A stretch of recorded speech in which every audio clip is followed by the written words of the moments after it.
Are you thinking of upgrading from your current property to a brand new property, or what we call a building under construction, new launch condominium? Now, this video is actually meant for you.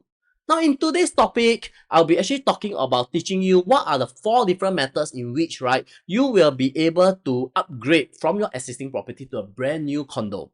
Now, hi, I'm James Lim, founder of Property Plus System, and actually I'll be sharing all this information, and there are 4 different methods, so let's get on with it.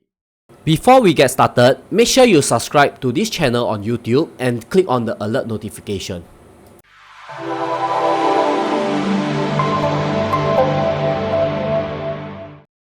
Now, I have to make some basic assumptions. Now, the first assumption is that you are married, you have a spouse, and you bought your current property under you and your partner name. Regardless whether is it a HDB or a condominium, I will actually sharing what are some of the key minor differences. And also, this property, my assumption I made is under you and your wife's name. I'll be making I will sharing some pros and cons in which what are the 4 different methods that can be presented to you, and you can actually choose which method is actually best for you. Okay. Now, the 4 basic methods is that first, you can hold on to your current existing property. You can actually pay the ABSD, but it's quite a big amount of 20% of the new property that you're purchasing. And then after, when the property is ready, you can actually do a remission of ABSD and get back that 20% when the property TOP, okay, and when you sell your condominium. So throughout the entire process, you will be able to move into your new condominium. You will be able to get back your 20%. Now, the second method is what we call decoupling, aka you sell your current existing property to your spouse, and then you yourself go and buy the new property, and then maybe 3 years later, you can, or when the condominium is ready at time, you can actually sell the condominium, your old condo, or you can actually keep your old condominium itself. Okay. Now, option B is not allowed if you own a HDB. So this is a no-no if you have a brand new BTO. Okay.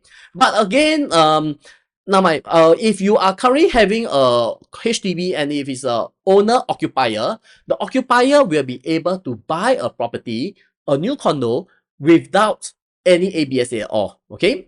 C, this is where most people methods is they don't have a choice. They have to sell first, and then after selling already, then they will be able to buy. And I'll be sharing this timeline with you. Okay.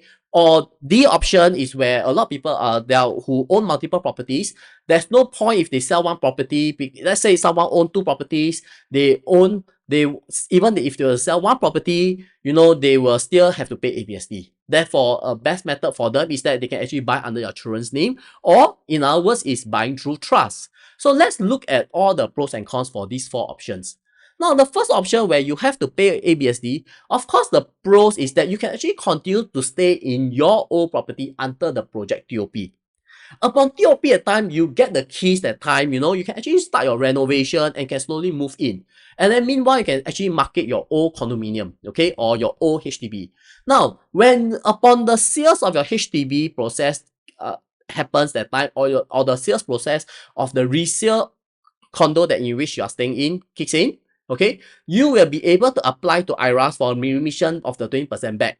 Okay, but what is the cons? The con will be that you will need a huge inflow of money, okay, or cash to pay for the 20% ABSD. And moreover, if your old property currently has an existing loan, your loan may be limited due to a LTV of 65% if you are taking a second loan due to you have 2 mortgage. Okay. So that is why one of the reasons why ECs or brand new ECs for HDB upgraders is very popular is because there is no such ruling for this option A, okay, for EC. So for EC at time, if you were to buy an EC, because you sign an agreement with HDB that you will eventually sell off your HDB, you do not need, number 1, you do not need to pay your ABSD, okay? Number 2, you can have a deferred payment scheme until you will not be financing 2 mortgages, and you can only finance 1 mortgage until your new house comes. So this is actually a very popular scheme in which people take.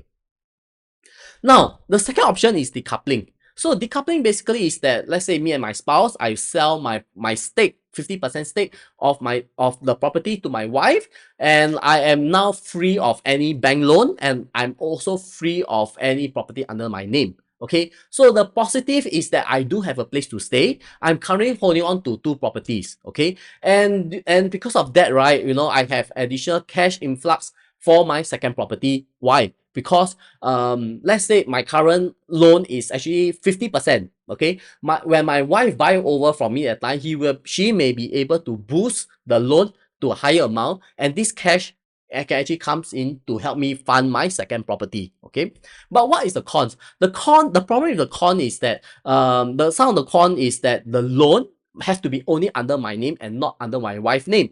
Because if I were to buy with my wife, the government will come in and tax the higher of 2, which is 20%. Then there's no point to do a decoupling. Okay, so loan will be under one person name. Okay, however, over after a few years later, you can put your wife's name inside as the part of owner of this property, and then you know you can actually have do a restructuring of the bank loan itself. Okay, and the second cons is that you can't use your spouse CPF. Everything bought under this property is bought and only under your name. Okay, so this is one thing that you have to take note of.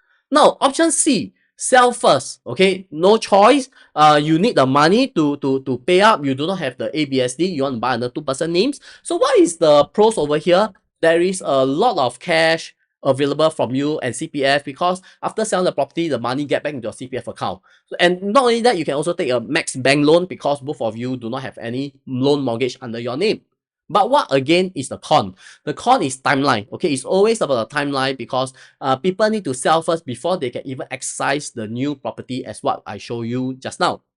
Now, and then secondly is that you do not own a property already, you know, then where are you going to stay? You're going to ask me. Okay, no choice. Either you're going to find a place to stay, you can stay with your parents, or you can do actually a rental. So these are your 2 options. There isn't a choice.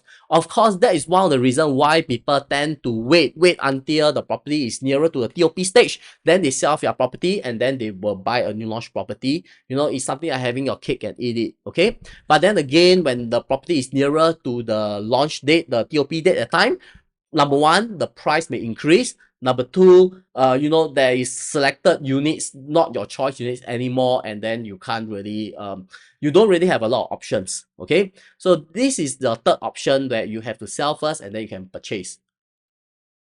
Now, how do you, let's say you own a HDB, no, how do you sell HDB and buy condo concurrently? So the important thing over here, as I mentioned over here, is your exercise date over here. Okay, now when you sell a HDB at time, make sure, okay, don't rush in to buy.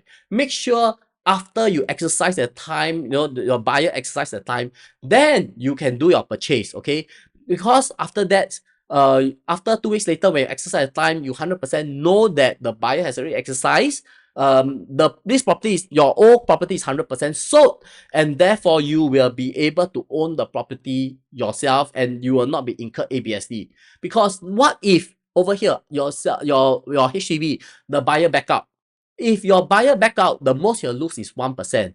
But if you were to back out, you from a condominium, you will actually lose 75% of the 5% of your deposit, or 1.25 of your purchase price, which is actually much higher. So I guide this along with my clients. I always tell them that, hey, let's wait for your buyer to exercise first. After exercising, then you go and buy a new condominium, and the timeline will work out. Okay, so the last option is option D. This is actually meant more for people who own multiple properties, like currently they own 2 to 3 properties. Okay, so what is the pros? The pros is that actually you can keep your existing property. You will not be any ABSD done to you. Okay, it is suitable if you have multiple properties under your name and you want to expand your empire.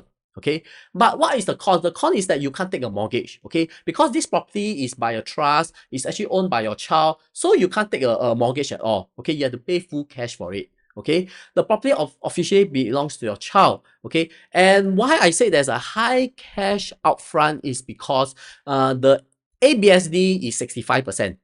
Okay, it sounds very scary. Yes, 65%. But then again, you can get back after remission of roughly, I guess, 4 to 6 months later. I've done many cases before. You can actually refer to my website on the trust article that I wrote on how I can help multiple clients get back your money from the trust. Okay, so this of course is your 4th option. So these are the 4 options. I hope that it can help you to decide what are the timeline, or what best method that is best meant for you if you plan to buy a new property. Okay, so that's all I have for you. Thank you. So long and bye.